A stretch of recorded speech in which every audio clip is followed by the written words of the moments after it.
Hello everyone. Okay, that's loud. Thank you so much for coming. We're gonna start in just few minutes. We're gonna give out some posters, maybe already did. Thank you. Yes, I can see a few there. Just bear with us for a few minutes. We'll come back. Thank you.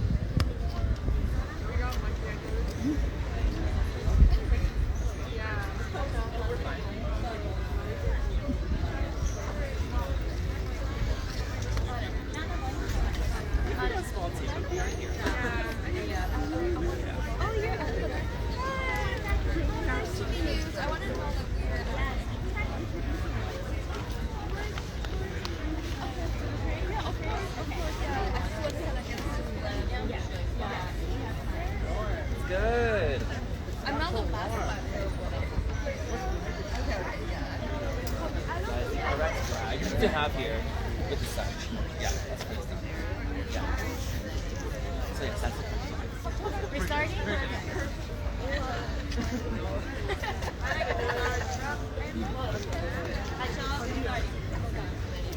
Maybe you can come closer. Salam, salam. Yeah. Please come closer. People want to come closer?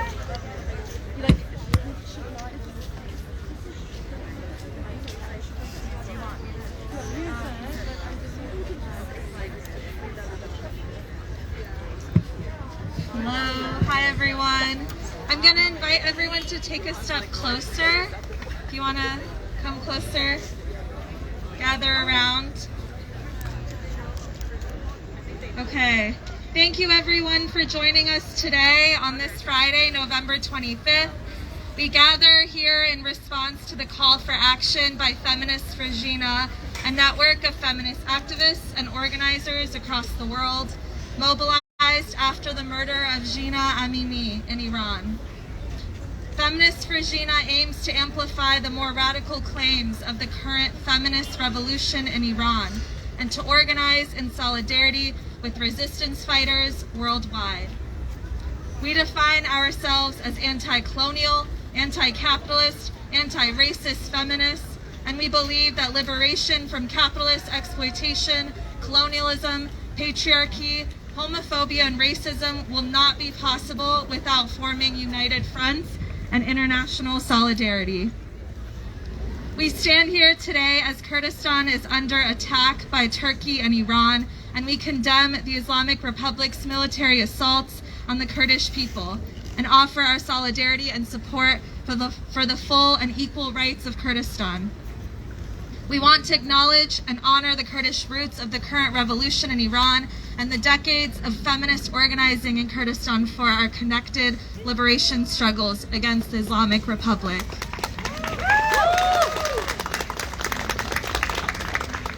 We gather today on November 25th specifically because it is International Day of Elimination of Violence Against Women, which marks the brutal assassination of the 3 Mirabal sisters at the hands of the dictatorship in the Dominican Republic in 1960. We stand with feminists across the world today to call for an end to state violence and femicide and to honor the memory of the Mirabal sisters.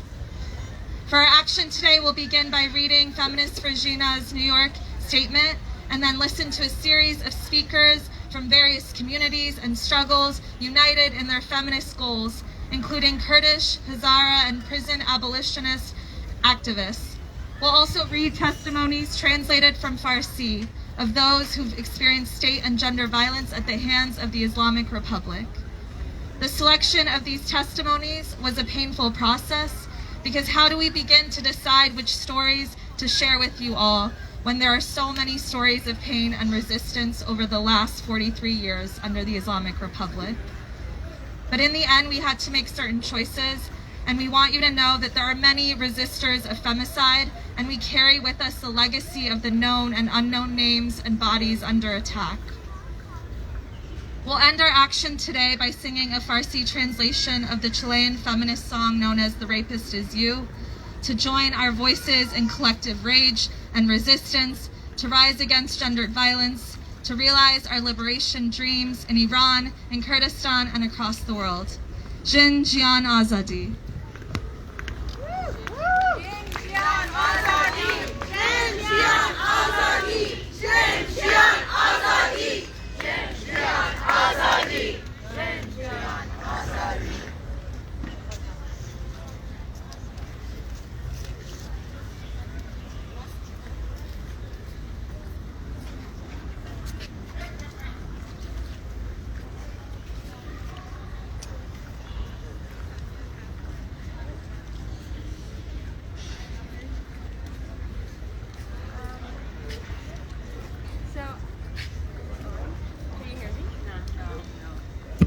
now it's working. So I'll be reading the English statement, and another person would be reading the Farsi. Okay. 62 years. Sorry, I'm going to start again. There's a like.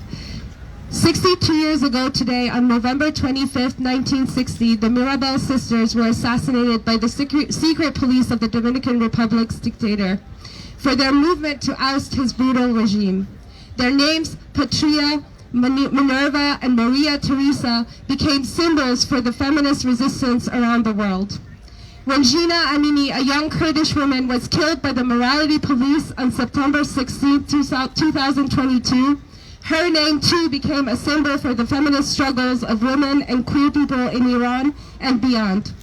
At the intersection of gender, ethnicity, class, and religion, the killing of Gina lays bare the systematic oppression inflicted by the repressive Iranian state.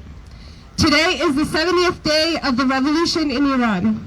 We condemn the Islamic Republic's atrocities as security forces have killed hundreds, imprisoned tens of thousands, and have subject prisoners to torture and sexual assault.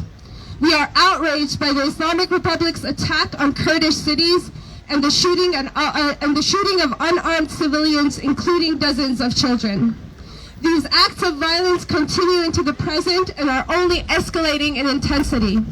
One side is attacking with bullets, while the other resists with bare hands. We are witnessing crimes against humanity at a catastrophic scale.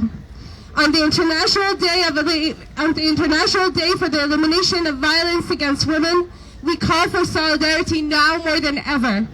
We call for the centering of women, life, freedom, the battle cry gifted to us by our Kurdish sisters to confront patriarchy, militarization, colonialism, and capitalism. We know the inherent meaning of this slogan has the power to bring together feminists from around the world in our fight against femicide, the death penalty, state control over our bodies, gender segregation, the feminization of poverty and work, environmental destructions, and more.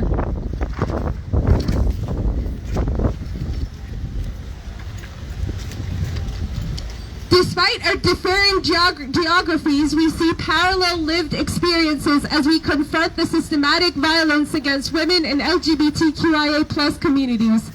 As feminists for Gina New York, we believe we must intertwine these rich histories of resistance to build transnational solidarity towards a free and just world.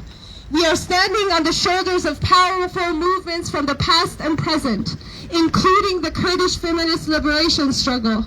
In this moment, we are entering a historic new phase of feminist opposition to post-colonial dictatorships, raising the specter of transnational feminist revolution that can and will usher in a new global era.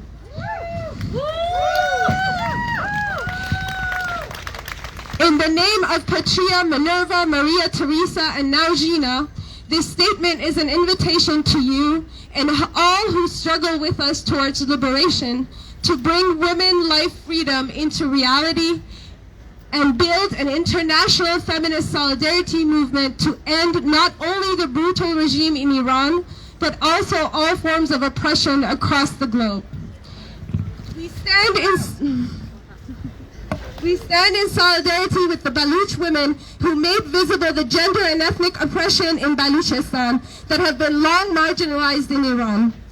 We stand in solidarity with the Kurdish people who teach resistance is life. We stand here to get back the right to our bodies. We stand here to voice our anger against the violence inflicted on our marginalized bodies. We stand to shout loud and clear no to the killing of children. We stand here to shout loud and clear no to states that destroy the future. We stand here to shout loud and clear no to the end. Sorry. We stand here loud and clear. That didn't work. We stand here to shout loud and clear to end trans killing, femicide, queer killing, and forced sterilization. Zhenjiang Azadi!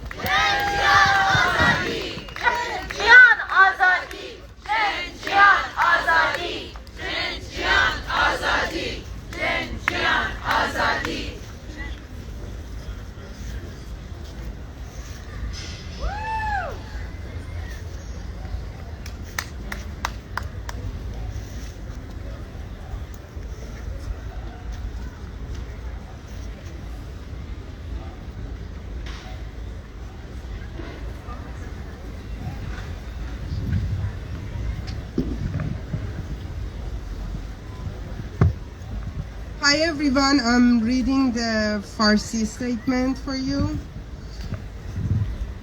25 نوامبر 1960 خواهران میرابال به ضرب گلوله‌های حکومت دیکتاتوری دومینیکن ترور شدند و نامشان به نمادی از مبارزات مردمی و فمینیستی تبدیل شد. 62 سال بعد ژینا امینی در 16 سپتامبر 2022 به دست پلیس حجاب به قتل رسید و نام او نمادی شد برای خیزش انقلابی مردم و مبارزات فمینیستی زنان و جامعه کویر در ایران. امروز در سال روز جهانی حذف خشونت علیه زنان بیش از 70 روز از شروع خیزش انقلابی مردم می‌گذرد. جمهوری اسلامی برای خاموش کردن صدای آزادی خواهی هر نوع ابزار سرکوبی را به خدمت گرفته است. کشتار، حبس، شکنجه، تجاوز، آدمربایی و دادگاه‌های نمایشی. در همین روزها جمهوری اسلامی کردستان را به رگبار بسته است.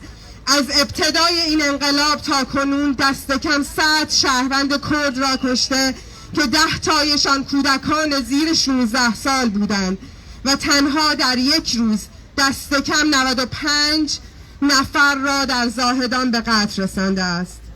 وقتی یک طرف با اسلحه جنگی حمله می کند و دیگری با دست خالی مقاومت، این مصداق بارزی از جنایت علیه بشریت است. قیام دادخواهانه مردم در واکنش به قیام حکومتی ژینا امروز کانون تقاطع تمام وجوه تبعیض‌هایی است که بیش از 4 دهه بر زیست اتنیکی، طبقاتی و مذهبی مردم در ایران سایه انداخته.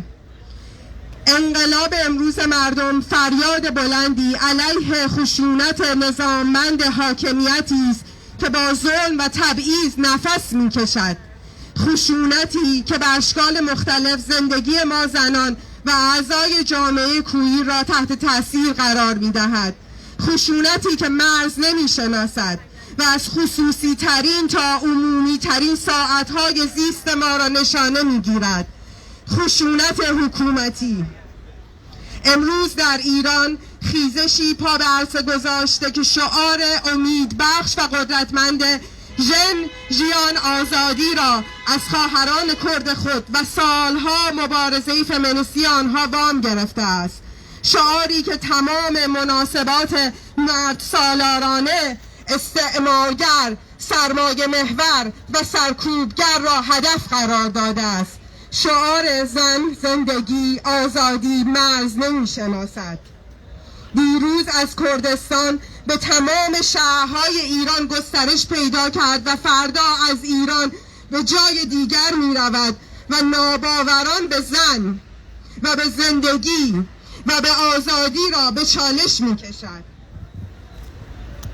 ما می دانیم که جنبش امروز ما در امتداد کنش‌های همرزمانمان در نقاط مختلف جهان معنا پیدا می کند. این تقاطع تبعیض‌ها همان نقطه همبستگی ماست. همسرنوشتی ما در تجربه اشکال مختلف این خشونت سیستماتیک سلاح ما برای مبارزه است و پیوندی میانمان برقرار می کند که بر پایه تجربه زیسته ما از این خشونت‌ها بنا شده است. ما زنان و اعضای جامعه کویر امروز به خوبی می‌دانیم که جهانی آزاد و برابر ساخته نمی شود مگر آنکه همه ما در ساخت آن مشارکتی فعال داشته باشیم. تغییر سیاست‌های تبعیض‌آمیز اتفاق نمی‌افتد مگر آنکه همه ما به اشکال مختلف تبعیض نه بگوییم. به مناسبت 25 نوامبر از فمینیست‌ها و همه عدالتخواهان و تبعیض ستیزان دعوت می‌کنیم با مبارزات مردم ایران علیه حکومت سرکوبگر جمهوری اسلامی همبسته شوند و صدای این انقلاب فمینیستی که سلاح آن قدرت نهفته در این شعار است را بلند کنند. هدف ما تحقق شعار ژن ژیان آزادی و پایان دادن به نظام ستمگر است. ما اینجا ایستاده ایم تا گلوهایی باشیم برای فریاد دادخواهی زنان ایران که برای رهایی از خشونت به زندگی خود پایان دادند. ما اینجا ایستاده ایم تا گوشهایی باشیم برای شنیدن زنان بلوچ که ستم جنسیتی و اتنیکی نامرئی را عیان ساختند، برای آموختن از ملت کرد که درس مقاومت زندگی است می‌دهد. کردستان، کردستان، گورستان فاشیستان. کردستان، کردستان، گورستان فاشیستان. کردستان، کردستان، گورستان فاشیستان. کردستان، کردستان، گورستان فاشیستان. خونی تمام ایران از ایلام تا زاهدان. خونی تمام ایران از ایلام تا زاهدان. خونی تمام ایران از ایلام تا زاهدان. خونی تمام ایران از ایران تا زاهدان. ما اینجا ایستاده ایم برای پس گرفتن حق بدنهایمان، ایستاده ایم تا شعله خشم مبارزه و خشونت تحمیل شده بر بدنهای به حاشیه رانده شده من خاموش نشود. اینجا ایستاده ایم تا فراموش نکنیم که دختران دانش آموز پیشگامان این انقلاب فمینیستی هستند، انقلابی که رهبران آن زنان و کویرهایی هستند که تنها برای اعتراض به حق بودن می جنگند و کشته می شوند. ترنس زندگی رهایی. ترنس زندگی رهایی. ترنس زندگی رهایی. ترنس زندگی رهایی. Trans life freedom. Trans life freedom. Trans life freedom. Trans life freedom. نروسری نتوسری آزادی و برابری. نروسری نتوسری آزادی و برابری. نروسری نتوسری آزادی و برابری. نروسری نتوسری آزادی و برابری. ایستاده ایم برای تکرار دوباره نه به کودک کشی، نه به حکومت آینده کش. حکومت بچه کش نمیخوایم، نمیخوایم. حکومت بچه کش نمیخوایم، نمیخوایم. حکومت بچه کش نمیخوایم، نمیخوایم. حکومت بچه کش نمیخوایم، نمیخوایم. ایستاده ایم برای پایان دادن به ترنس کشی، زن کشی، کویر کشی و عقیم سازی، برای پایان دادن به کودک همسری، کودک مادری و خشونت خانگی. ژن ژیان آزادی. ژن ژیان آزادی. ژن ژیان آزادی. ژن ژیان آزادی.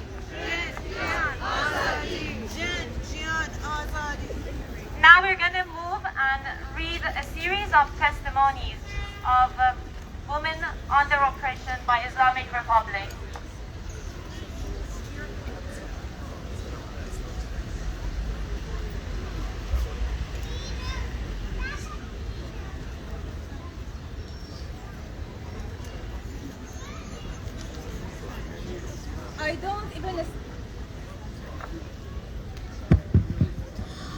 I don't even speak the language you were using to interrogate me. This is what Shireen Alamholi told her interrogator and judge. Shireen, a Kurdish political prisoner, was sentenced to death in 2009 for communicating and collaborating with and being a member of the Party for Free Life in Kurdistan, PAJAK party, as well as illegal entry and exit of the border. The main piece of evidence presented at the trial was her first confession. It was written for her in a language that she did not understand, and she was coerced into signing it through torture. This severe physical and mental torture left her with many injuries, including head trauma, internal bleeding, and vision impairment. On May 9, 2010, Shirin and 4 other Kurdish prisoners were hanged. After more than a decade, there is still no information about Shirin's burial place. 13 years ago in Evin prison, Shirin scribbled Jin Jian Azadi on a piece of paper next to her bed. In one of her last prison letters, she wrote, "Why am I imprisoned or sentenced to death? Is the answer because I am Kurdish?" So I said, my language is Kurdish, the language I grew up with, and serves as a bridge. Could you actually step to the side a little bit? That connects me. I'm pressed, man. I'm not That's okay, allowed but can to you step to the speak, side so women can be in the read, front? write, Alright, no or problem. study this language. Yeah. No I don't deny being Kurdish because it's like denying myself. Jin Jian Azadi! Jin Jian Azadi! Jin Jian Azadi! Jin Jian Azadi! Jin Jian Azadi! Jin Jian Azadi! Jin Jian Azadi! From New York to Iran, we chant for Kurdistan! Folks are wondering if you might be able to stop streaming. People are kind of not playing safe right now with the camera on. Could you stop live streaming? Why? I'm not streaming. Why you stop streaming? Because folks don't feel safe right now, and we're trying to censor From women New here. York to Wait, Iran, I'm we suppressed. chant for Okay, okay. Kurdistan! Do you mind talking to the side? We can understand what we're coming Yo, I'm pressed. I'm independent. I'm on Twitter, bro. from. Okay, what's Twitter? CHRISLEO. Let me ask you, she told you about me? I don't know who you're talking about. Yeah, I'm live streaming, by the way. Yeah, I'm on Twitter, by the way.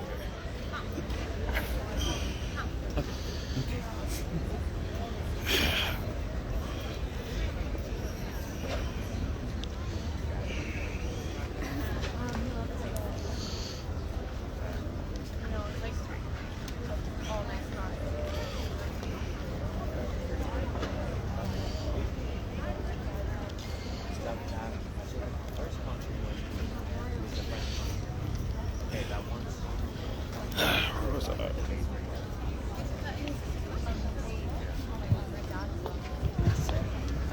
Hello, everyone. I want to thank you all for coming today to this rally organized by Feminists for Jinnah, a transnational feminist network formed in solidarity with the women-led revolution in Iran. Thank you so much for being here. And we have a number of speakers. The idea is that Iran is part of the world, and the struggle in Iran is a kind of leading edge of the global fight against patriarchal authoritarianism and state repression. And so we have a number of amazing speakers who are involved in liberation movements in different parts of the world, and including right here. So we're going to start with one of our Kurdish sisters, comrades, coming to speak, Elif. Yes, thank you. Elif is a member of American Kurdish Association and City Kurds. I'm going to pass the mic. Okay, I'm going to read something if that's okay, but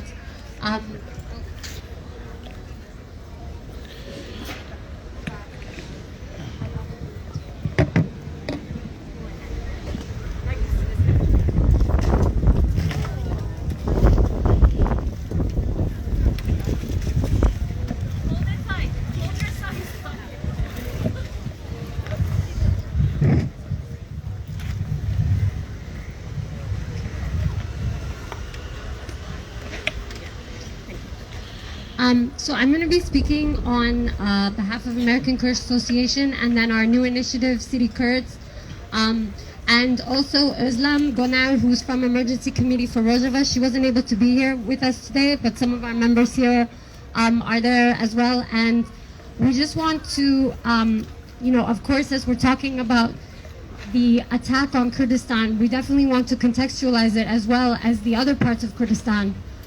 So just for those of you, I'm not sure if you're aware, but as of the 20th of November, Turkish airplanes have been bombing hospitals, schools, and other civilian targets in and around Kobane, including Shabha. So this is southwest of Kobane. And for those of you who are not familiar, that's the autonomous region of North and East Syria, also known as Rojava, which is western Kurdistan. The Turkish airplanes have been targeting also Kandil Mountains and South Kurdistan, so Bashur. So all parts of Kurdistan, the west, the east, the south, and always the north are being attacked. They are connecting it to the terrorist attack in Taksim, if you heard, in Istanbul on the 13th of November. They blame the AKP regime's attacks on the People's Protection Units, which is the YPG, the Women's Protection Units, which is YPJ, and the Kurdistan Workers' Party, PKK, for this attack. Despite the rejection of these baseless accusations by the SDF, by the YPG, by the YPJ, and by the PKK, they continued to use it as means to attack recklessly. Also simultaneously, as you know, the government of Iran is carrying out massacres in Rojava in Kurdistan, and there are pending massacres in Mahabad and all parts of Rojava. The Turkish government has also attacked a military offensive to Kurds, Assyrians, and other minorities in Syria in the autonomous administration. From the cradle to the grave, the existence and culture of Kurdish people are erased. Our children enter the world forbidden from using their Kurdish names, just as Jina was forced to use her government name, Masa. Our ancestors and martyrs cannot rest in peace as their graves are systematically destroyed and defaced. Although translations of the Kurdish revolutionary phrase, Jön, Jiyan, Azadi, have spread across the world, paving the path for everyone's liberation along the way, the founders of the ideology have been left to face chemical attacks, political assassinations, and massacres. Nagihan Alkasel, also known as Zilan, was a Kurdish organizer, a journalist, and a co-founder of the Genealogy Academy Center, and she was brutally assassinated on October 4th in front of her home, outside of her library for the new Genealogy project in Suleimani in Iraqi Kurdistan. Sorry, it's at her home, but it's actually outside of a library. Anyway, this is, regardless of the government responsible for the assassination, her murder is a clear effort to crush the movement for women, for life, and for freedom. And so we stand here today, and I'm going to ask you to say some chants with me, and it's in Kurdish, but we can do it together, and there's some Kurdish friends here who can say it. So, Biji Berkhwadana Kobane. Biji Berkhwadana Kobane. Biji Berkhwadana Kobane. Biji Berkhwadana YPJ. Biji Berkhwadana YPJ.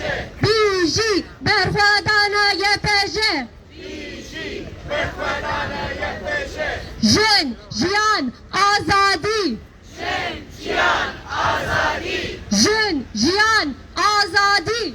Jön, Jiyan, Azadi. Biji Berkhwadana Kurdistan. Biji Berkhwadana Kurdistan. Biji Berkhwadana Kurdistan. Biji Berkhwadana Kurdistan. Long live Kurdistan. Long live Kurdistan. Long live Kurdistan. Long live Kurdistan. Long live Kurdistan. Long live Kurdistan. Women, life, freedom. Women, life, freedom. Women, life, freedom. Women, life, freedom. Thank you so much. Kelik spas. Biji Berkhwadana Kobane.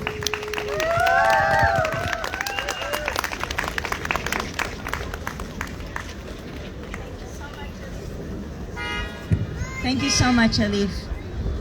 Our next speaker is Samira from the Hazara community. Hazara sister from Afghanistan. Please come.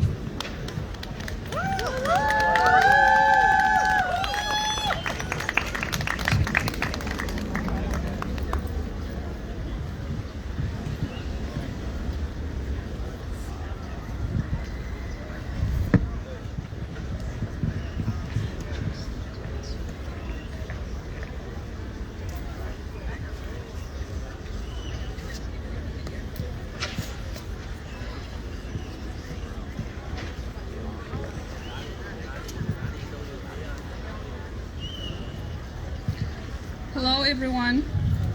Today is the International Day for the Elimination of Violence Against Women. And we are all gathered here today in retaining the name of human and humanity, to raise our voices all together for those women and those innocent people who brutally got killed at the hands of Islamic regime in Iran. For those who are fighting for their basic human rights, those who are facing the death penalty in Iran. I as an Afghan,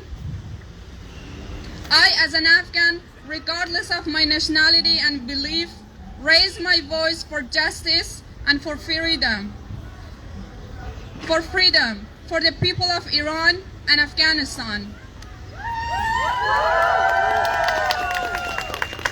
Afghans and Iranians are suffering and enduring the same pain.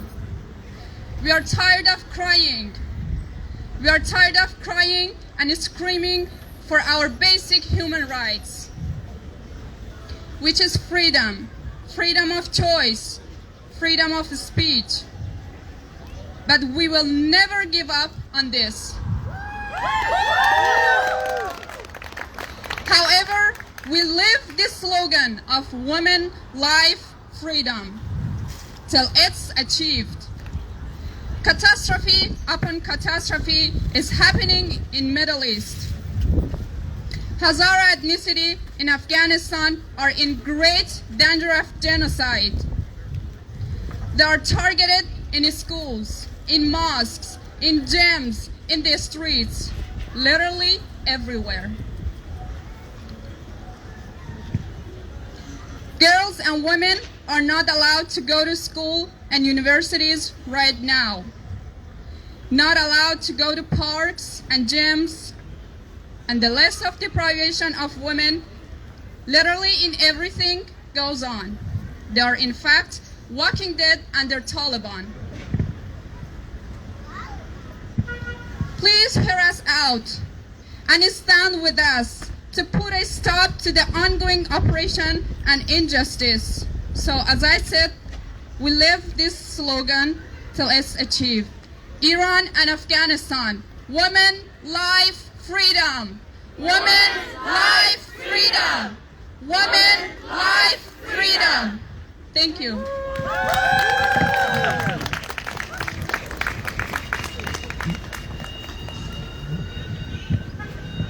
Thank you so much, Samira.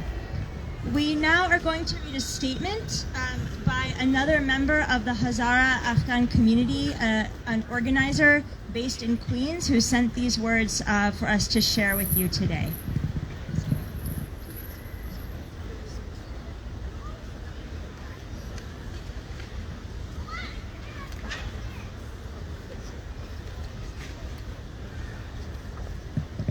We, members of the Feminists for Jinnah Collective, express our utmost solidarity with the Hazara struggle in Afghanistan. This is a solidarity statement from a Hazara member from Project Hajra. My name is H, and I was born and raised in Kabul, Afghanistan. I am a core coordinator with Project Hajra since 2014. Project Hajra is a membership-based, peer-supported, and transformative justice initiative working out of our local Arab, Middle Eastern, Muslim, and South Central Asian community in Queens, New York City. Thank you for showing up today in solidarity on this International Day for Elimination of Violence Against Women. As an Afghan, my hope is that discrimination and war will one day disappear. I look forward to the day that each person will have the freedom of choice and the freedom to live without fear. As Hazara, I experienced a lot of ethnic discrimination. It made me sad that people did not want the Hazara people to work, to have a right to education, to live without fear. No matter what government was in charge, the Hazara people were targeted and killed. My dream is that the Hazara people one day can follow their dreams and aspirations without fear and in peace.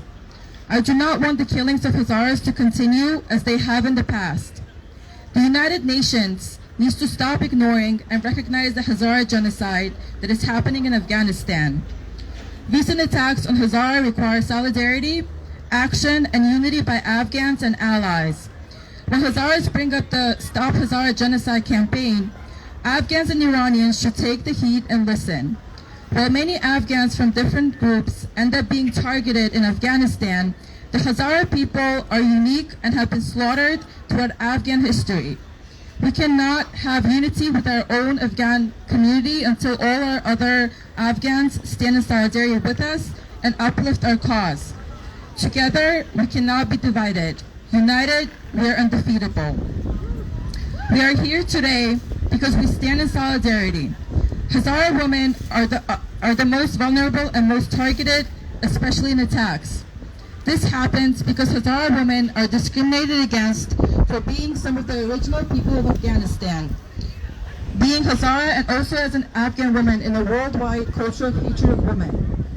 Then, the U.S. does not allow us in and treats us horribly. If they do let us in, because the U.S. government does not like Muslim and Afghan women.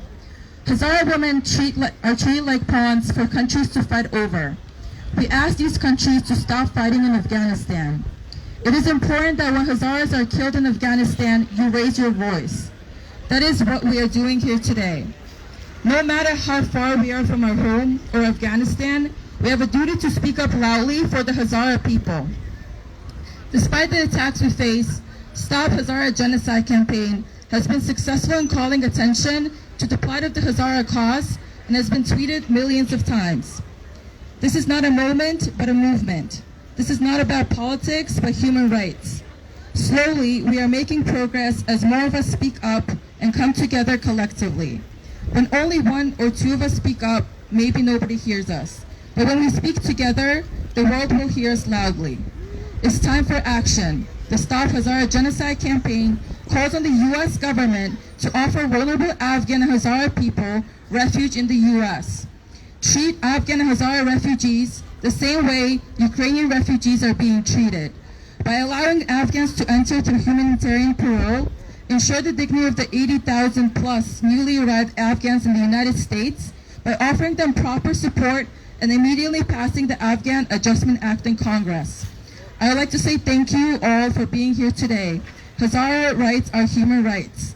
Stop Hazara Genocide. Stop Hazara Genocide! Stop Hazara Genocide! Stop Hazara Genocide! Stop Hazara Genocide! Stop Hazara Genocide! Stop Hazara Genocide! Thank you.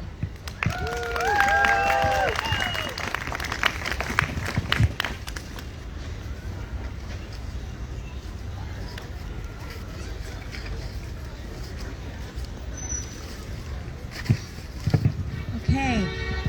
Next, I am honored to invite Cristeva Alexis Cabello to come up. Cabello was born in Santiago de Chile and is a feminist journalist who was part of the University Collective of Sexual Dissidents and worked in sex education projects in Chile between 2017 and 2019. Cristeva is co-author of the book Feminist May, The Revolt Against Patriarchy, and is currently a research affiliate at NYU. Welcome. Thank you. Hello everyone. Thank you for inviting me. I come from Chile, South America. I started doing queer activism when I was a young student in a public university. When feminism was a bad word like 15 years ago, then the student movement was very important in my country for expanded feminist criticism against male domination. I'm here to support women's freedom in Iran and to protest against the violation of human rights in that country that is, like my country, part of the global south. Okay. I saw some image of the protests in Iran, and for me it is impossible not to remember the cruel violence we experienced in my own country against millions of people that occupy public space starting in September of 2019 to protest and say never again to the extreme neoliberalism and the demands of dictatorial rule. This revolution was started by public school students, also women, who held the turnstile in the metro to protest against the increase in ticket price and its impact on our economy. Also, we saw in 2019 how the military police attack our people, especially the young, with extreme violence. More than 400 people lost at least one eye due to the impact of guns that were used by the police in an abusive way. A significant number died, and many people are still in jail for participating in this revolt. We saw young people being crushed by police cars and other police abuse. People were tired of an abusive regime, of the privatization of different spaces of our lives like media, healthcare, education. And we were tired of the absence of rights, especially for women, LGBT people, and indigenous people. And a new revolution exploded. A revolution where feminists and sexual dissidents are the center of criticizing a patriarchal society and sexist culture. Here the alliance between feminists and sexual dissidents is fundamental, so that we can change the neoliberal idea that sexual politics are supposedly identity politics. As face neo-fascism governments, we are killjoys, sex-positive, sexual terrorists, or unicorns. We're against the culture of violence and death that affect women and sexual dissidents, especially trans people. What does it mean to live in a patriarchal society?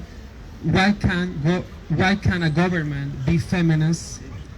The 2019 revolution can be understood without previous trans-feminist movement.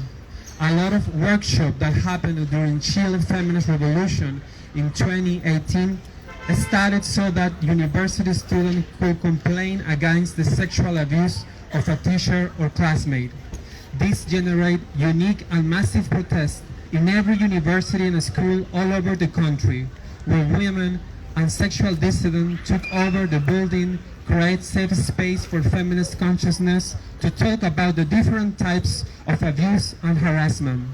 We discovered that a lot of us, women and not heterosexual, had experienced different levels of sexual violence in school, in public space, at the workplace, or in our own families. Feminist is creativity, feminist is resistance. It is possible to change our way of seeing. Also, transfeminism in Latin America is a form of understanding a more radical way of feminists, because it's not enough to fight to have a trans or non-binary identity, because gay culture is hegemonic and very privatized and exclusive, because identity is not the solution, because a gay marriage is not the end of our fight. We want the abolition of gender difference. So we need each other. We need to not forget all of our death. We need to exercise our memory and build our trans-feminist community, transnational, without forgetting our pain and our death, because there's no pride without memory. Because we want the church or any kind of religion out of the school for the free education of queer and trans people without heterosexism. Thank you so much for listening.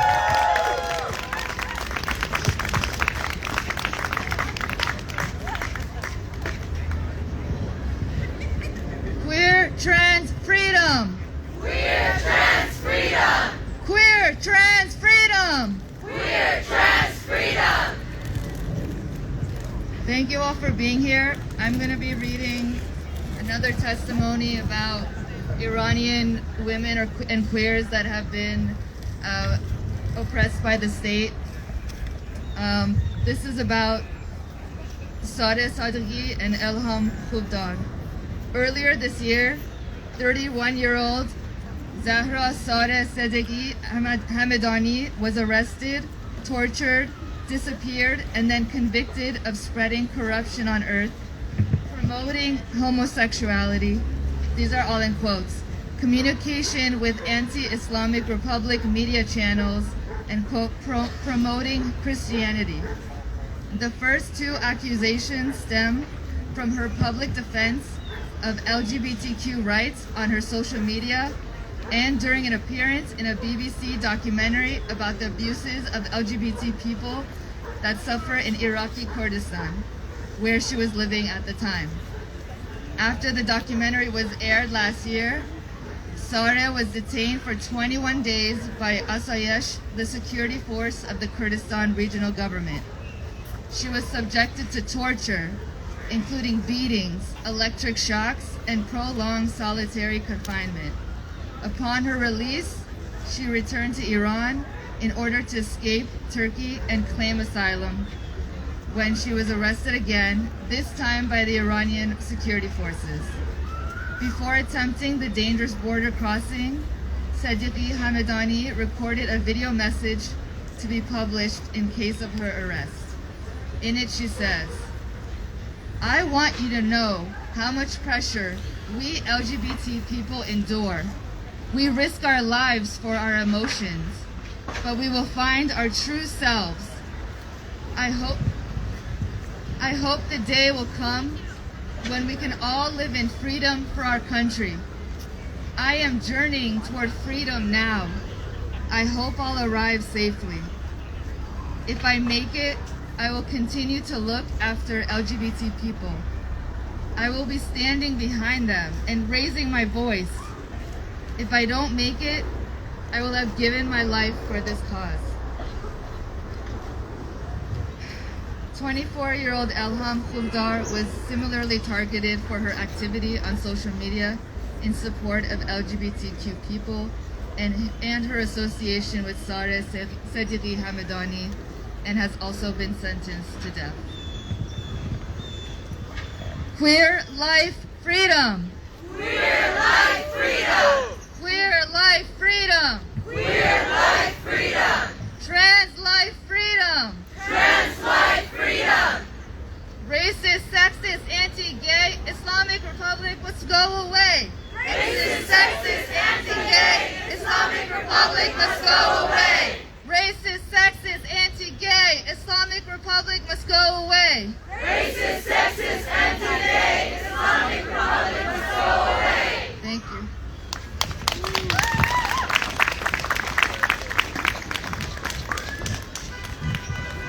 Okay, our next speaker is Egyptian feminist author Mona Eltahawy.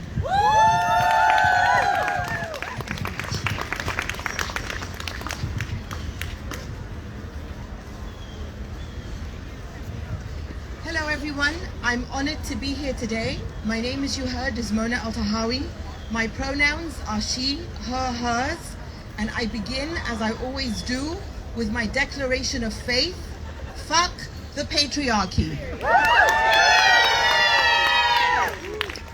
Fuck the patriarchy in Iran, fuck the patriarchy in the United States, fuck the patriarchy in Iraq, fuck the patriarchy in Afghanistan, fuck the patriarchy in Saudi Arabia, and fuck the patriarchy in Egypt, where I was born. I am first and foremost a feminist. I'm also queer, and I'm an Egyptian American citizen. Exactly 11 years ago today, on Friday, November 25th, 2011, I stood in Tahrir Square during the Egyptian Revolution year. Just 2 days before, I was beaten by Egyptian riot police who broke both my arms, and I was sexually assaulted. So when I was in Tahrir Square this Friday, exactly 11 years ago, I was standing with both of my arms in casts. What happened to me was a direct result of the patriarchal violence that we must connect, that happens in Egypt, that happens in Iran, that happens in Afghanistan, that happens in the United States, that happens everywhere, because patriarchy is everywhere. And we must fight patriarchy everywhere.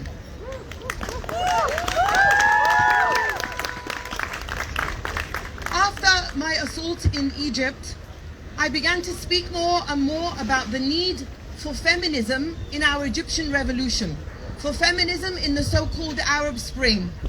And so many men, so many cisgender, heterosexual men, of course, said to me, "Mona, this is not the time for feminism." As if feminism and the destruction of patriarchy is a small project that belongs to 5 of us, while the revolution belongs to cisgender men, cisgender heterosexual men. what they were telling me is that the only revolution that counts is the revolution against the state. Because the state oppresses us all. They would say to me, Mona, nobody is free in Egypt. And I would say, of course, because the state in Egypt oppresses everyone. But here's why feminism is important. Because the state and the street and the home together oppress the rest of us. If you are not a cisgender heterosexual man, the state, the street, and the home oppress you. So, when you are queer like me, I'm bisexual. When you are trans, when you are anything that is not a cisgender, heterosexual, able-bodied, privileged, conservative man, the state, the street, and the home will fuck you up. Which is why I say fuck the patriarchy. Fuck the patriarchy. And so what is happening in Iran right now is an incredible feminist revolution that aims to destroy patriarchy. It is the feminism that we needed in my country of birth in Egypt and we didn't have. It is now beginning as we see sexual dissidence, as my comrade from Chile was saying.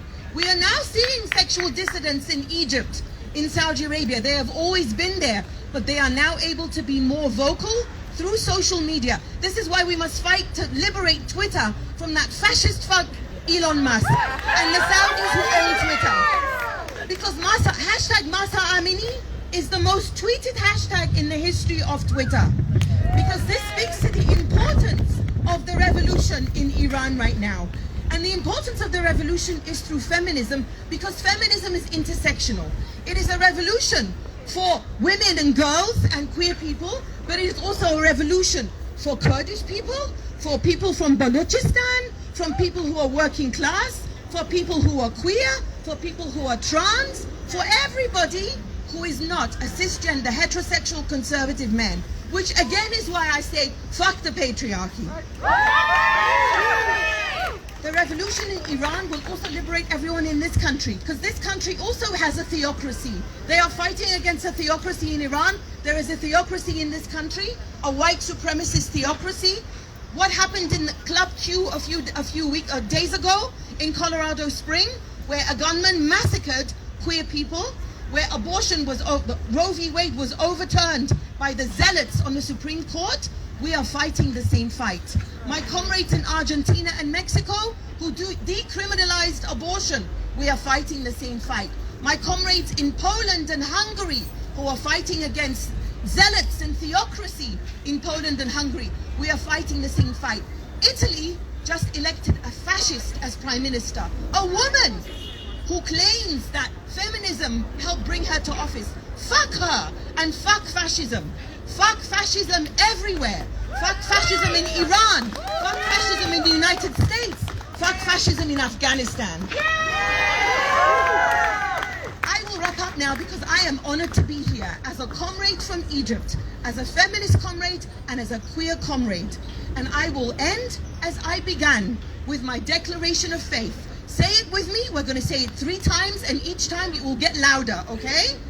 Here we go. 1, 2, 3. Fuck the patriarchy! I know you can hear us. We'll do it again. After 3, okay? 1, 2, 3. Fuck the patriarchy! Now we're going to do it one more time so that everyone around here knows a revolution is coming, okay?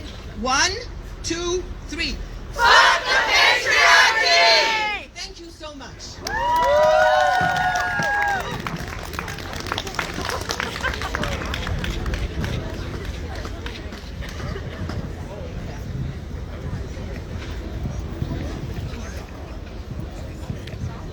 Thank you so much. That was lovely.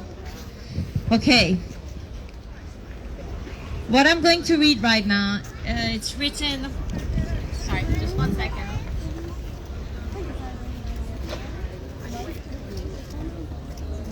Hey, Mona, can I get photos? Take photos. Take photos. Take a few.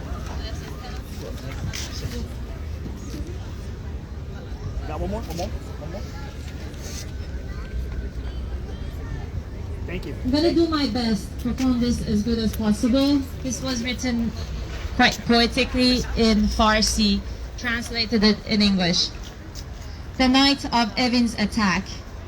On the evening of October 15, 2022, as women life freedom uprising were raging on, a series of incidents, including a fire explosion and automatic gun battles, occurred inside of Tehran's notorious Evin's prison.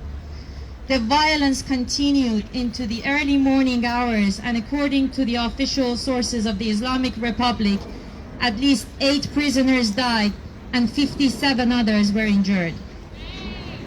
We will now read an excerpt from a report of this night narrated by some of the inmates of the women ward who are named here after trees. That small yard. On the night of the incident, Hom was lying on her top bunk below a window overlooking the hills nearby. She took a look out and saw a crimson sky which was fading into smoke. Then she heard frightening sounds and rose up to the window to have a better look. A prison guard passing by the window raised his rifle and yelled, "Get down or I'll shoot you." The ceaseless sound of the bullets was blasting through the ears, and the air was filled with the smell of lead. As the sounds escalated and the shooting continued, the prisoners got more agitated. "Suddenly I found myself running frantically towards the gate," says Oak. Spruce ran with me. Holmes started pounding on the gate harder than me, and Maple started shouting like me. The guards' indifference made us so furious that we broke the iron gate. 7 prisoners rushed toward the small yard of the ward, chanting slogans, "Down with dictator!" The yard was surrounded by the riot police and snipers standing on the wall and rooftop. One sniper targeted Oates' forehead with his rifle laser. "It was like a terrible nightmare," says Oak. A gun was aiming at my forehead. I was not scared though, and this was startling to me. I had never been so full of anger. Hom and Sycamore started shouting, "Shame! Shame! Shame! Shame!" And their cries sounded to me so much louder than the shouting of the forces that I felt confident that I was not alone. All through the night, we chanted slogans in the face of the threats and the guns aimed at us. On that night, Olive was both present and absent in that small yard. She imagined herself in the street outside. She says, "I've been thinking about the street protest, which have created beautiful scenes in spite of a violent crackdown. On that night, in spite of our sense of extreme fear and helplessness, we shouted, 'Down with the dictator.' In that small yard, I felt myself in the streets, side by side with the people. It was a strange feeling. The beating, the killings, the smoke, and the explosion of that night were not recorded by any cell phone to be shown to the world. This is the nature of the prison." Aside from guns and tear gas, the forces also resorted to another kind of violence. Sycamore recalls, one of the special force kept yelling from the rooftop, "I'll come and fuck you all, you whores." And each time his tone became harsher and harsher. This verbal violence and sexual threats still blare through Asasia's ear. She says, "The slogan Woman Life Freedoms resonated differently with me. I am hopeful that out of this slogan, some sort of protection would be provided for those like me who are victims of rape. On that night, the shouts of 'I'll fuck you all, you whores' made my heart sink again. My nightmares were evoked more strongly than before and have been present since then." Some nights later, the prisoners of the women's ward held a ceremony that was both a celebration and a memorial. A celebration of their own survival and a memorial for the fellow prisoners who had died that night namelessly. They say that the most important thing now is to rebuild. Azadi, azadi, azadi. Azadi, azadi, azadi. بگو آزادی آزادی آزادی. آزادی آزادی آزادی. سلطنت نه رهبری دموکراسی برابری نه سلطنت نه رهبری دموکراسی برابری نه سلطنت نه رهبری دموکراسی برابری نه سلطنت نه رهبری دموکراسی برابری خونین تمام تهران از کردستان تا سیستان خونین تمام ایران از کردستان تا سیستان جن جیان آزادی جن جیان آزادی جن جیان آزادی جن جیان آزادی جن جیان آزادی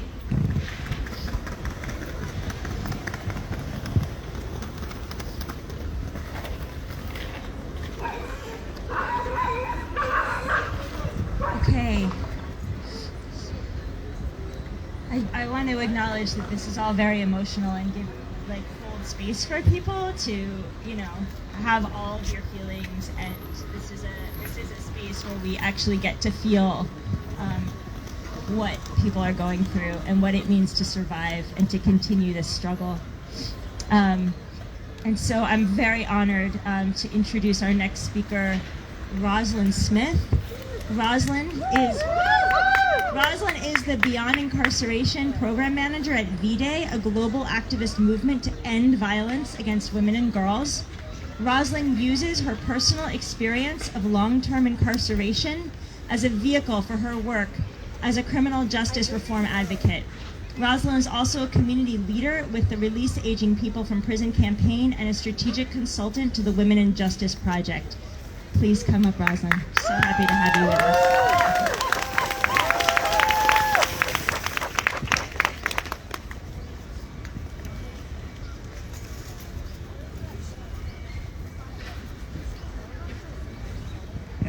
Good afternoon, everybody. Women, life, freedom. Women, life, freedom. Women, life, freedom. Women, life, freedom.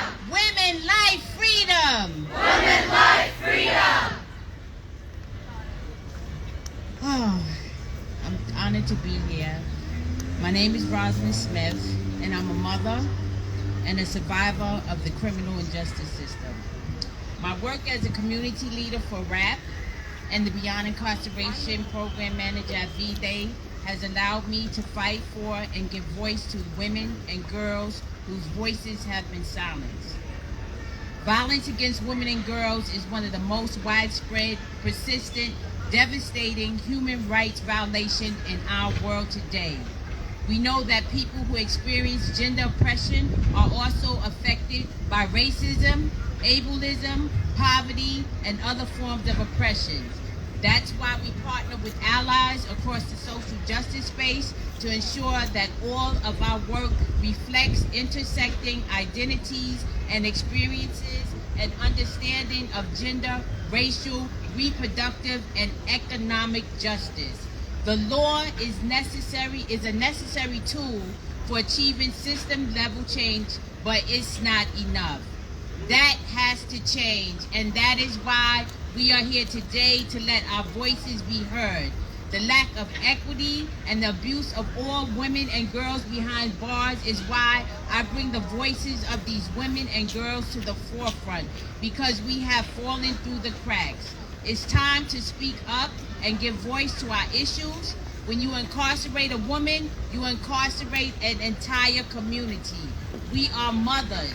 We are matriarchs, we are sisters, we are aunties, we are grandmothers,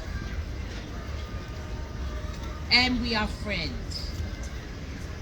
Many incarcerated women have daughters under the age of 18, and they are subjected to violence as well. When I was in prison, I taught a parenting from distance class, and I witnessed the horror and stories of abuse, incest, intimate partner violence, and domestic violence that women had to endure and survive, only to be criminalized and sentenced to 15, 25, 40 or more years. We had to barter for sanitary products while incarcerated and be subjected to scrutiny and verbal abuse by male officers who were in charge of distributing these items to us. Incarcerated women and advocates have fought for over 30 years to enact the Domestic the Domestic Violence Survivors Justice Act, and finally it was put into law, but it's still not enough. There are too many carve-out and hoops that we have never believed. We are violated and continuously blamed for wearing wrong clothes or not reporting it fast enough or not having documented it to the hospitals. This continues to be part of our stories of non-belief and oppression. I gave birth in prison, and my feet and waist and hands were chained and shackled each time I had a doctor's visit. Riding in the prison van with the fear of my child and I being killed in a car crash was ever present. We had to walk through the hospital shackled and chained. We had to sit on benches for hours, shackled and chained, while our wrists and ankles swelled up. We had won the fight to stop this inhumane practice in New York and some other states, but plenty of incarcerated women and girls are still experiencing this horrific treatment. And some states even refuse to abide by the laws and are still shackling women on their birth beds. I have visited Rikers Island and spoken to women, and I have witnessed the same deplorable conditions over 40 years ago when I was there. The filth, the rats, the lack of medical and mental health treatment, inadequate nutrition, no fresh vegetables, women waiting years for court dates, stuck on Rikers Island and being separated from their families, children, and communities. I share my story with law schools in the hope of bringing awareness of incarcerated and formerly incarcerated women and girls' issues to light. I can imagine a world where my daughter, who is standing right there, can live without the threat of violence and pursue any dream she desires. But building and sustaining a world free of gender barriers also requires community organizations, education, and changing the way we talk and think about gender. Our struggle for women's rights is deeply impacted and connected to the struggle for racial justice, queer justice, immigration justice, climate justice, and so much more. We are here today to work towards a healthier, stronger future for all women and girls. We want to break the chains of oppression, misogyny, patriarchal rule over our bodies and life, and I stand with the women of Iran and all women and girls in our fight for justice. Women, life, freedom! Women, life, freedom! Women, life, freedom! Women, life, freedom! Women, life, freedom! Thank you.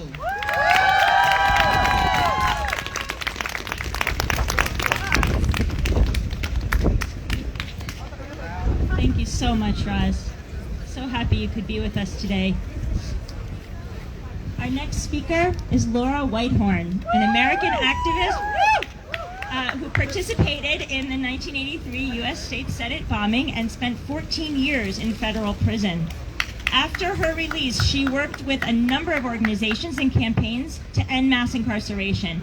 She's a member of the New York State Task Force on Political Prisoners, a group dedicated to supporting New York State political prisoners from the Black Liberation Movement and Anti-Imperialist Solidarity Movement, and Laura's co-founder of RAP, Release Aging People from Prison.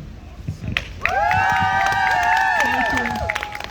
I cannot tell you what an honor it feels like, and I'm so glad I spoke after you, Roz, because Roz described to you what the situation in the prisons is.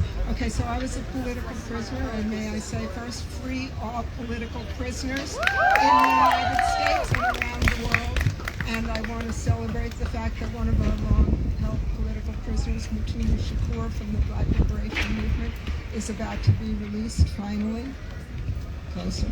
Although it is ringed with sorrow because he is a few months from death. And that's an example of not just how political prisoners in the United States are treated and around the world.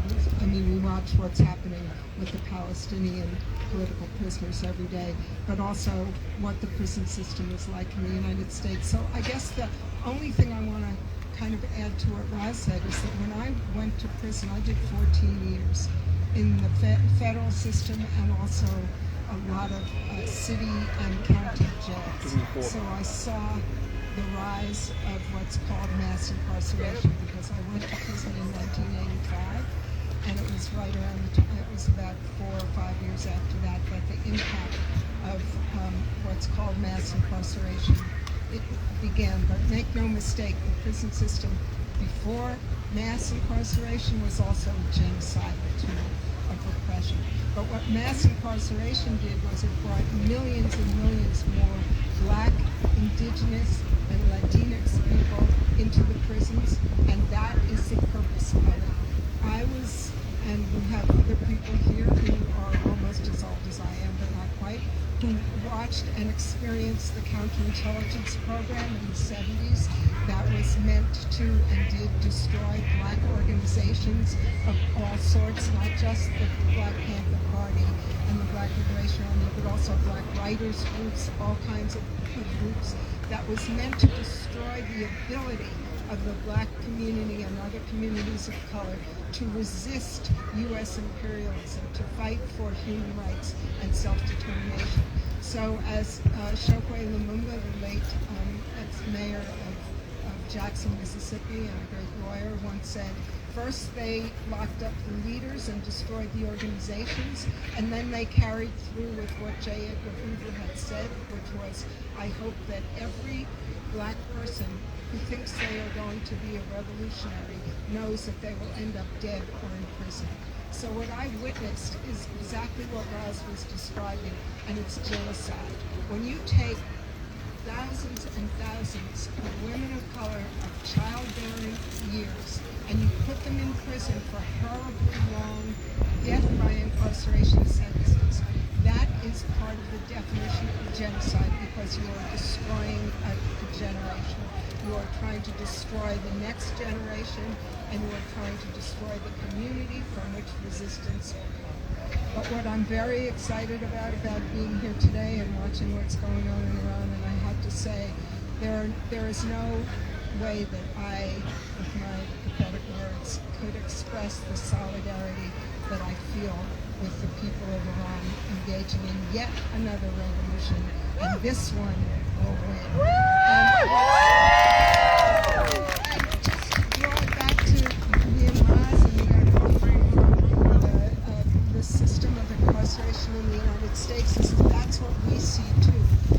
White people taking the leadership of movements. The reason that I am releasing people in prison is that releasing the long-term people from prison is part of building a movement with leaders who understand the system in ways that you never could if you weren't in prison, and who then take leadership in their communities.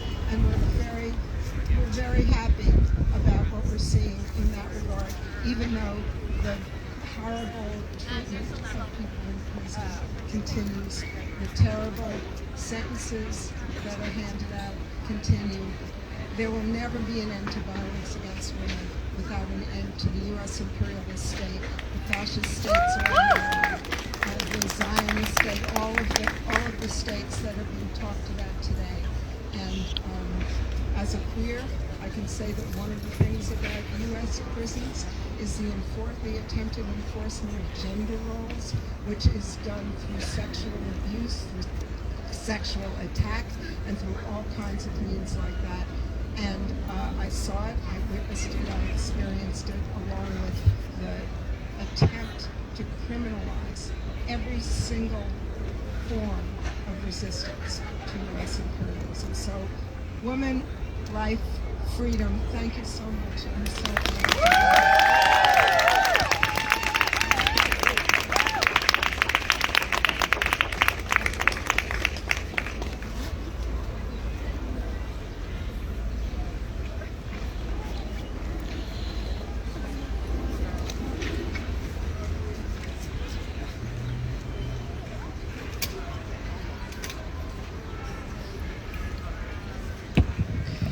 I will be reading and introducing Zeynep Jalalian, a Kurdish political prisoner.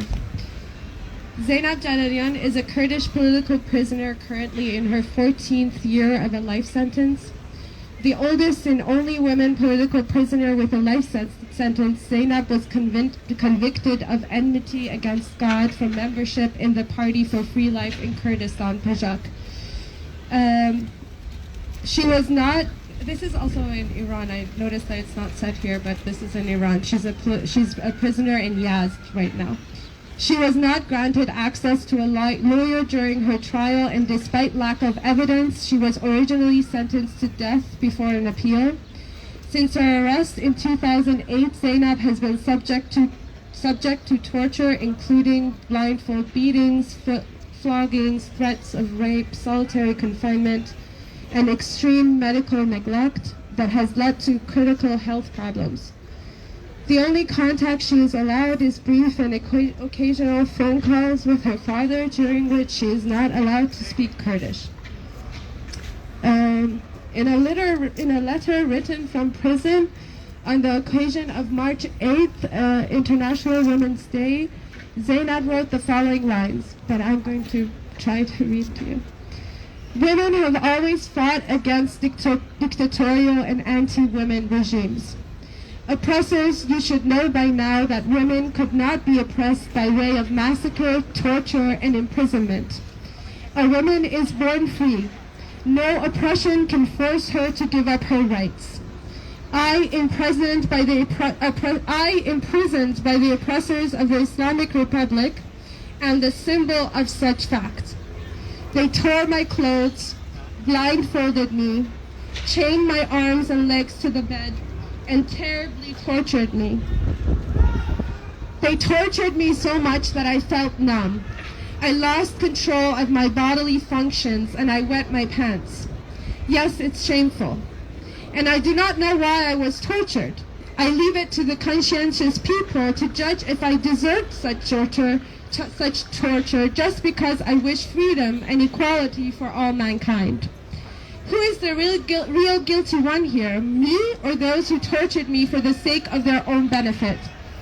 I am not healthy like 10 years ago, but prison has strengthened my mind. After being tortured heavily, the only thing I am left with is my belief and hope in the future. I am not exaggerating if I say that words cannot express my pains and suffering. I did not explain much about how I was tortured because I did not want to upset you on this day. Sometimes I think about my place in this world and era. How can I witness my loved ones and countrymen being hanged and not say anything?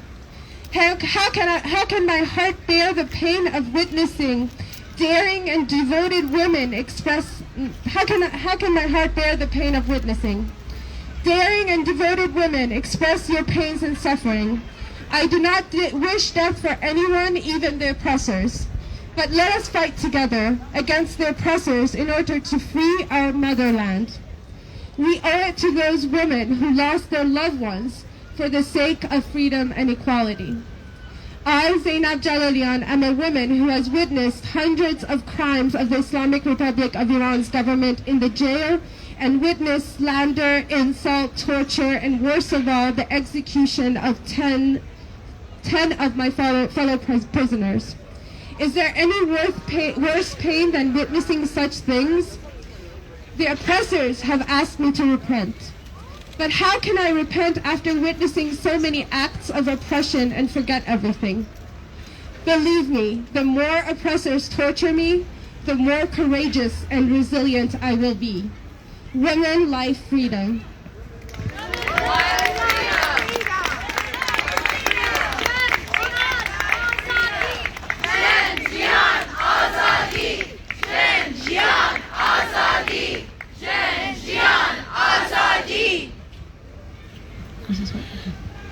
Okay, our next speaker is Hennessy, an organizer with NYC Abortion Rights. We got to talk about reproductive justice and bodily autonomy.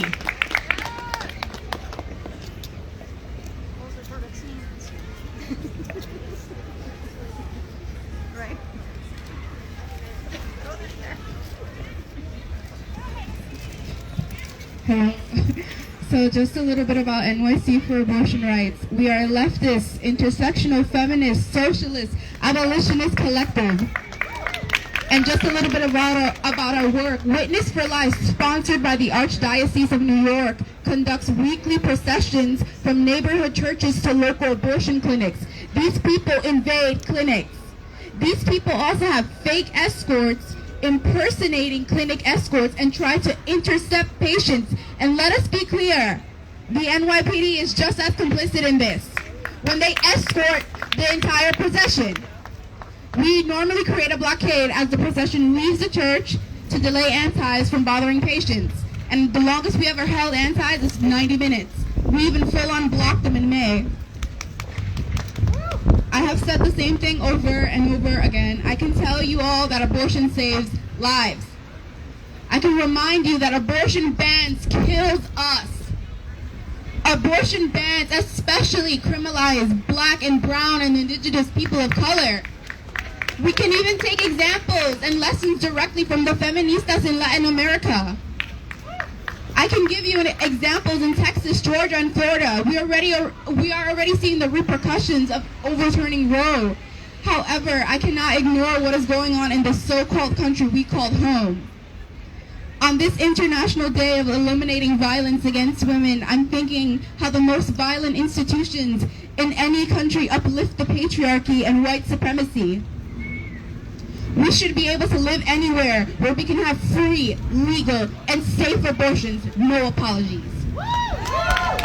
Queer and trans people especially should be able to party in a club without the fear of getting murdered.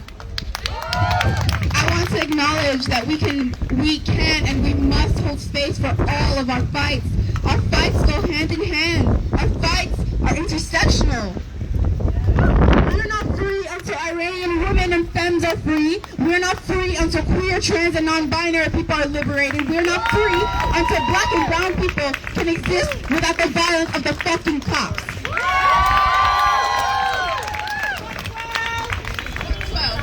If we cannot fight for everyone, then honestly, who are you fighting for? You might as well fight for nobody. Lastly, I normally end with this. There's no reproductive justice without racial justice. There is no reproductive justice without the liberation of queer, trans, and non-binary people. There is no reproductive justice without climate justice.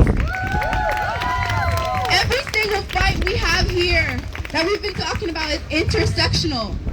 Lastly, aborto, legal, seguro, y gratuito.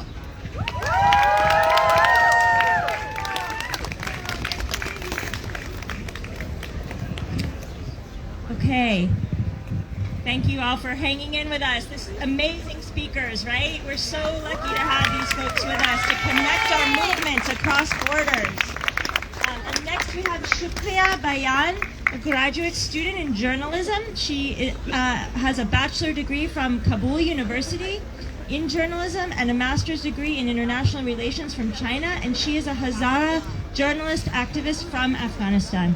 Please welcome Shukriya.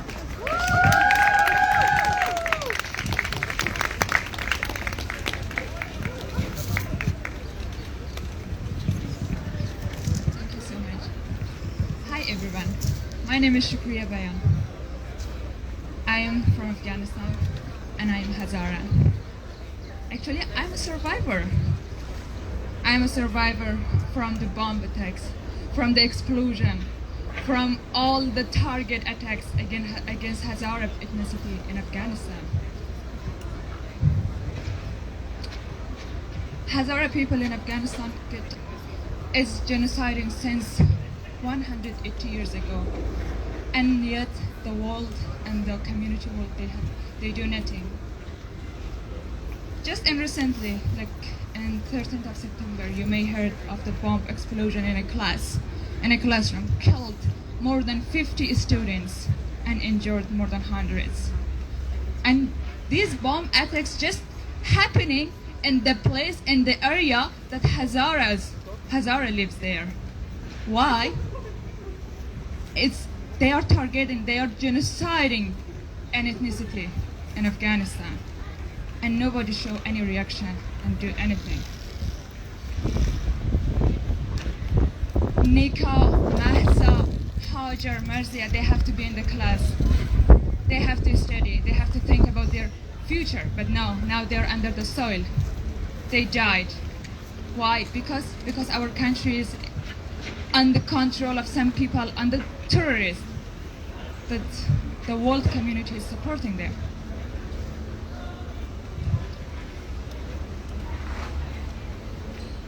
Here, I'm the voice of the Hazara people in Afghanistan, that nobody hears that.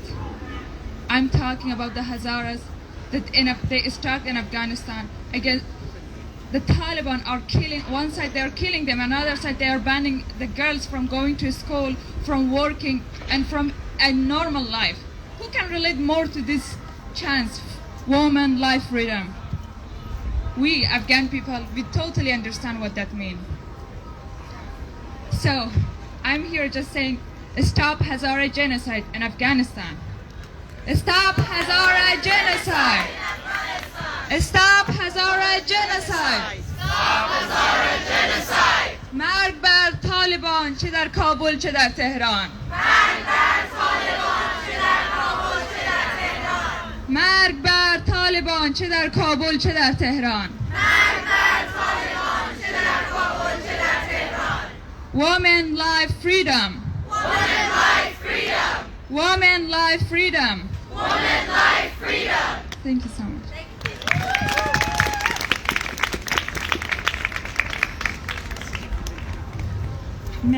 Melika is going to read? Yeah.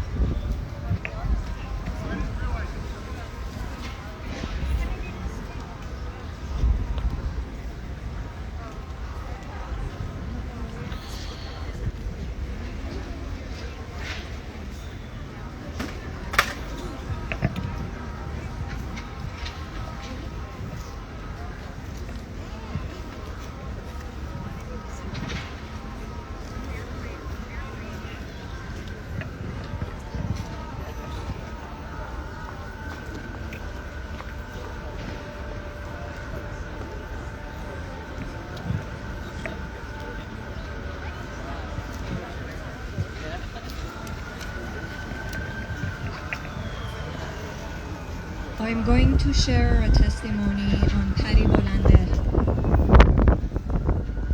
Sakine Qasemi, also known as Pari Bolande or Pari the Tall, was a sex worker in Tehran's Shahreno.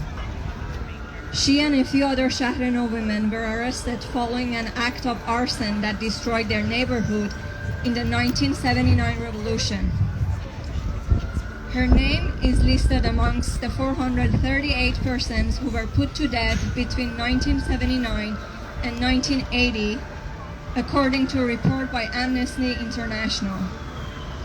Kayhan newspaper reported that Pari Bolande and two other sex workers, Saheb Afshari, Soraya the Turk, and Zahra Afiha Ashraf the Four-Eyed, were sentenced to death by the Islamic Revolutionary Courts for corruption on Erdogan Code.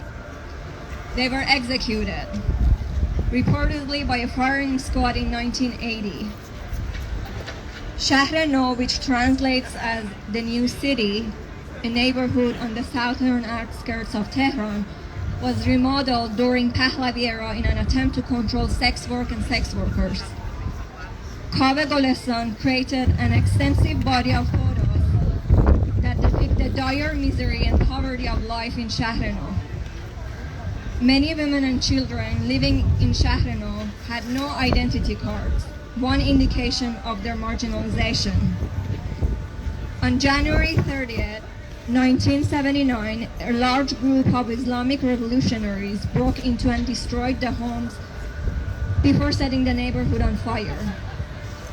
The invasion and devastation of Shahreno and its inhabitants was one of the most brutal and deadly events of 1979. One photo shows of Pari herself, we know close to nothing. The details of her trial were never published.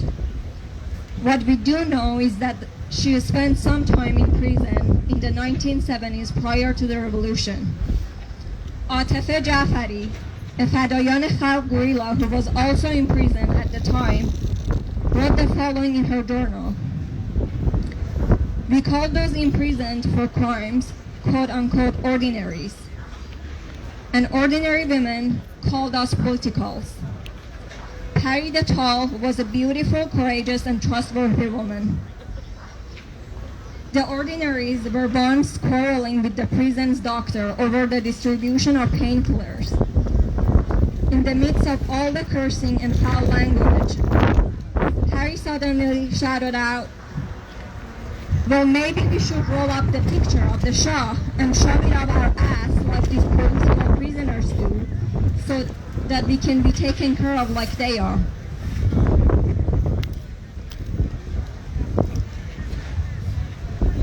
این انقلاب زنانه است.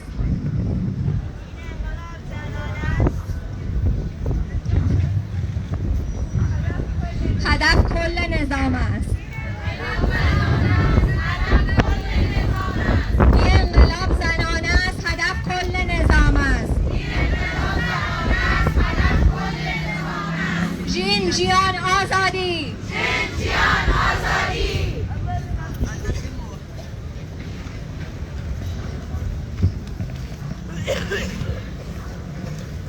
I know we're getting cold. We're coming to the end. Thank you for staying, everybody. We have a couple more really excellent speakers. So I'm going to introduce now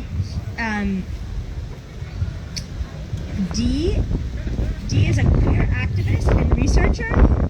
She entered the field of LGBTQI rights from grassroots student organizing in East Asia and has conducted participatory and community-led research on women's and LGBTQI rights in East Asia since 2012.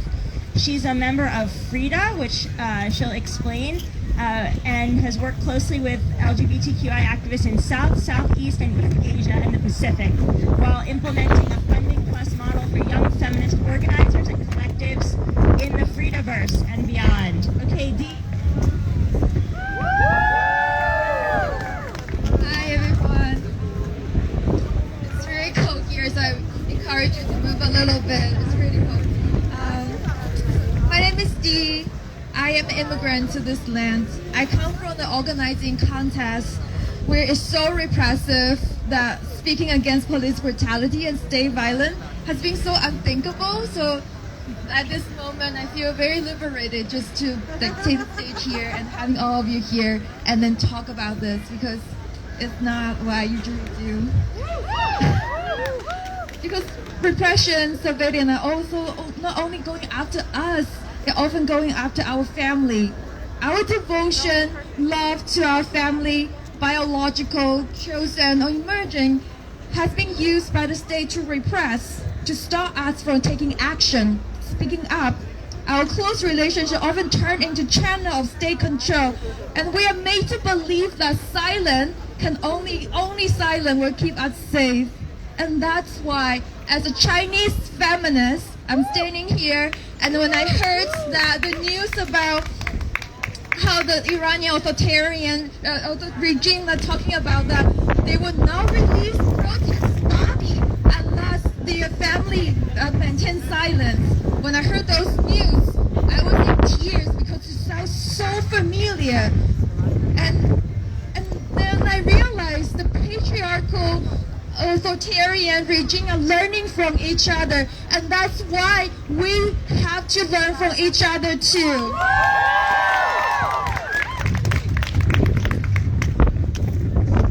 Because fear and entangled with threat to our loved one is their weapon.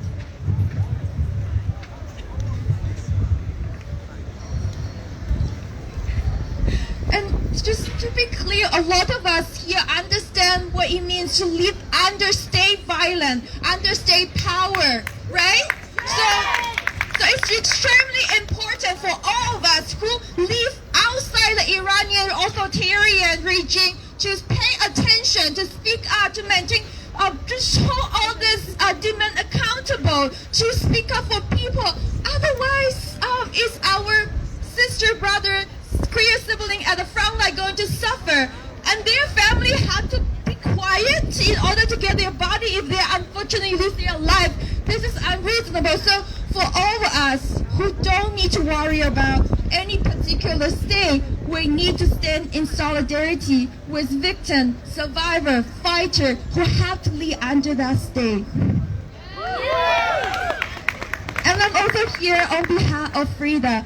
Frida is a young feminist-led foundation for young feminist activists in global majority country, and sometimes in development where they call developing country, but we prefer global majority country because we are the majority.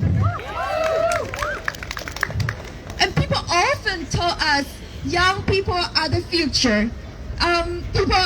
We often saw bystanders who are more ready to celebrate the revolution, but they fail to acknowledge its hard work, its life-threatening, often traumatizing hard work. So today, I want to show up not just for action. I really encourage all our elder people speak before us, people like here and talk about all this amazing revolution action that you're part of. But I also want to bring feminist care into this conversation, into our collective thinking today. Because at moments of uprising, crisis, care work is so needed. Care work is essential part of any social change. Unfortunately, it's so often undervalued, devalued because it was carried out by femme people, women, elder, people who are not the face of revolution often. So that's why every time Frida show up, we make sure care work is not just praised, but also paid. Care work, accompaniment are the key for us to overcome fear, overcome the weapon of the authoritarian patriarchy. And here I also, because a lot of times Americans don't hear international news, so I want to name another case of state violence. On October 29, 2022, the religious police in Malaysia a Halloween celebration planned by LGBTQ plus organizer. We heard that from our partner on the front line that many people at the party are separated first based on their gender marker on their identity card and subject to racial profiling, sexual harassment, and all kind of dehumanizing behavior. We also learned that our Muslim friends are the first to be targeted, and then trans and non-binary folks, and then the rest of them. Upon request, Frida take action. We process emergency grant for people to hire facilitator and immediately starting assistant for peer support. Because police violence don't just end at the moment as they continue to interrogate more activists. We still need to show up to make sure people have the support, people have the family, have the community to go back, to have the people to call when they left the police station or they have to stay there overnight. You know, care work is an essential part of our safety nets. It's always so painful in my day-to-day life that I see this was not the first time, not the last time religious police violate people's life and dignity. And it's not the last time marginalized communities are targeted by hatred and violence in the name of so-called morality. Fear, again, is the weapon. But I believe care is our key to undo fear. We are living in a kind of the world that teenagers now have to fight with their life for their future. We have to take care of each other now. And while we take action, and for the people who just passing by in your Black Friday sale shopping, please donate to support care work. And for all of us here have been fighting so hard, so long, I hope you make some space for your own healing. Because I believe only by taking good care of each other at all times, we are more ready to show up for more revolution with less baggage and more resiliency. Women, life, freedom! Women, life, freedom! Thank you so much. Okay, we have one final announcement, and then we're going to wrap up. I'm going to pass the mic over to our Kurdish sisters to announce an upcoming event. Hello, thank you. On this day of eliminating violence against women, very good.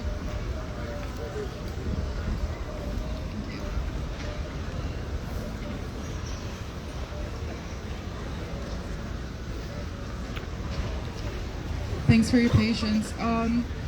I'd like to make an announcement on behalf of the Emergency Committee of Rojava, ECR, American Kurdish Association, AKA, and City Kurds.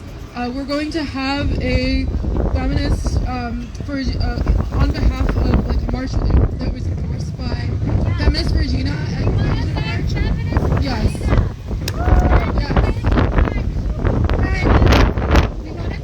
Feminist Regina and the Blasian March for endorsing us so much and for giving us this space, for giving the Kurdish women's movement and the Kurdish women's voice this space. Thank you so much, and inviting all of you to join us next week to stop the invasion of Kurdistan. The invasion of Kurdistan on all 3-4 parts of Kurdistan right now. Thank you so much. And I have another announcement, quick announcement. Okay, wait. We also have a movie screening. And this is all connected to the struggle because it's about Kobane. It's about the city that's being invaded right now. And it's by the director, Hosam Ashad. And the people who play in it are actually guerrillas from Kobane, or like they're from Rojava. It's called the Rojava Komuna film, and it's actually a commune that actually has the actors that are actually guerrillas. So you can't imagine it getting it like any realer than that, and it is incredibly well done. So they're gonna have one on December 2nd at 5 o'clock at Pratt Institute, Engineering 307. December 8th, 6 o'clock, Rosa Luxemburg, NYC, which a lot of you are familiar with. And December 10th at 7 o'clock, the Ridgewood Presbyterian Church. And this is brought to you by the Kurdish Cultural Center, Rosa Luxemburg, the People's Cinema, Emergency Committee for Rojava, and of course, Komina Filma Rojava. Thank you so much. Jen, Jian, Azadi! Jen, Jian, Azadi! Jen, Jian, Azadi! Thank you. Thank you. Azadi!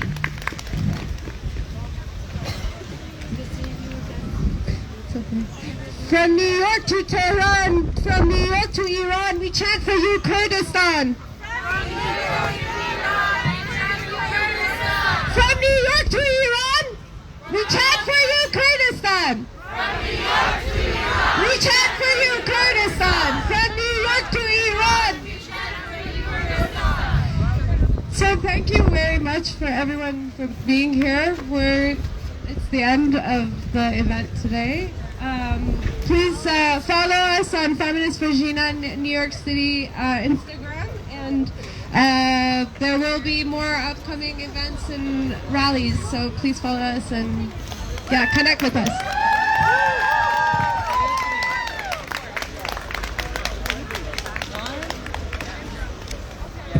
We something we might perform, because some people are cold, we haven't decided yet. We might perform the Rapist is You, A Rapist in Your Path in Farsi, the Chilean feminist anthem now. So if you want to stick around for that, you could also sing.